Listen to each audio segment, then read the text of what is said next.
আইন শৃঙ্খলা বাহিনীর প্রস্তুতিও খুব ভালো এবং তাদের প্রশিক্ষণ কিন্তু শুরু হয়ে গেছে।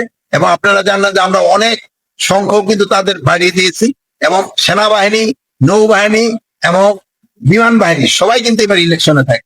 এখন ধরুন মাঠে 30,000 মতো আছে সেনাবাহিনী, ওই সময় প্রায় 1 লাখের মতো থাকবে সেনা, নেভি থাকবে, এয়ারফোর্স থাকবে এবং আমাদের তো পুলিশ আছে, বিজিবি আছে, আনসার আছে, কোস্ট গার্ড আছে, র্যাব আছে, আমার তারপরে তো সর্বোপরি প্রশাসন রয়ে গেছে।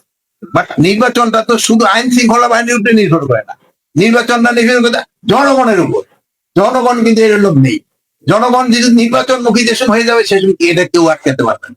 আর তারপরে হলো রাজনীতি দলগুলি। রাজনীতি দলগুলির ভিতরে তাদের সবাই কিন্তু নির্বাচনটা করতে কিন্তু সবাই সুবিধা হয়। তারপরে রয়ে গেছে ইলেকশন করছে, তাদের একটা আইন টাইন করবে, এটার উপরে নির্ভর করে তাদের ট্রেনিং গুলি করবে। তারপরে আমাদের যে সাথে প্রশাসন, তারা তাদের একটা ভূমিকার উপরে নির্ভর করে। তারপরে রয়ে গেছে হলো আইন শৃঙ্খলা। সবাই সম্মিলিত প্রচেষ্টা কিন্তু নির্ভর। আর সর্বোপরি রয়ে গেছেন আপনারা সত্যি ঘটনাটা যদি দেন, দেখেন প্রথম দিকটা কিন্তু আমাকে পার্শ্ববর্তী দেশ অনেক উল্টাপাল্টা খবর দিত, আপনারা কিন্তু এটা কাউন্টার করায়, আপনারা সত্যি খবরটা দেওয়ায় কিন্তু এখন কিন্তু তাদের সংখ্যা কমে গেছে। বাট এই পুজো উপলক্ষে কিন্তু তারা আবার করা শুরু করবে।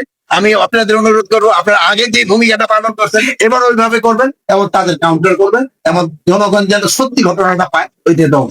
এবার আমি ডিসিএসপি এবং এদেরও সবাই বলছি, ঘটনা ঘটার সাথে সাথে সত্যি ঘটনাটা আপনাদের কাছে প্রকাশ করবে। ওই সত্যি ঘটনাটা প্রকাশ না করলে এইটা সে বিভিন্ন ধরনের গুজব সৃষ্টি হতে। মিয়ানমার বাহিনী যেটা আছে, বাট আমি এটা বলি মিয়ানমার সেনাবাহিনী, তারা কিন্তু বর্ডার এলাকায় এখন আর নেই, এটা পুরাটা কিন্তু আরাকান আর্মি দখল করে। এখন মিয়ানমার আর্মির সাথে আরাকান আর্মির একটা যুদ্ধ চলছে। এখানে আমাদের আরএসও হয়ে গেছে, প্লাস আরসার হয়ে গেছে। তাদের ভিতরে ওই এলাকাটা একটা সমস্যা এলাকা, বাট আমাদের আইন শৃঙ্খলা বাহিনী কিন্তু মোটামুটি ভালো কাজ করছে, পরিস্থিতি মোটামুটি একটা নিয়ন্ত্রণের ভিতরে রাখছে। কিন্তু দেখবো তাদের যে ইন্টারনাল সমস্যাগুলি অনেক সার, তারপরে আমরা ঔষধপত্র এবং অন্যান্য প্রয়োজনীয় যে এইগুলি, আমি তো এই যে আমরা আলোচনা হয়েছে এইগুলি যেন না যেতে পারে। আর এই এলাকায় কক্সবাজার বেল্টেই তো আমাদের সবচেয়ে, অন্যান্য বেল্ট দিয়ে তো আসে না তা না, কিন্তু এই এলাকাতে সবচেয়ে বেশি আছে। এই জন্য আমরা এখানে ফোর্সের সংখ্যা বাড়িয়েছি এবং আমরা আশা করি যে এটা আস্তে আস্তে কমে আসবে। আমার মনে হয় মাদকের সমস্যাটা কিছুটা কমে আসছে।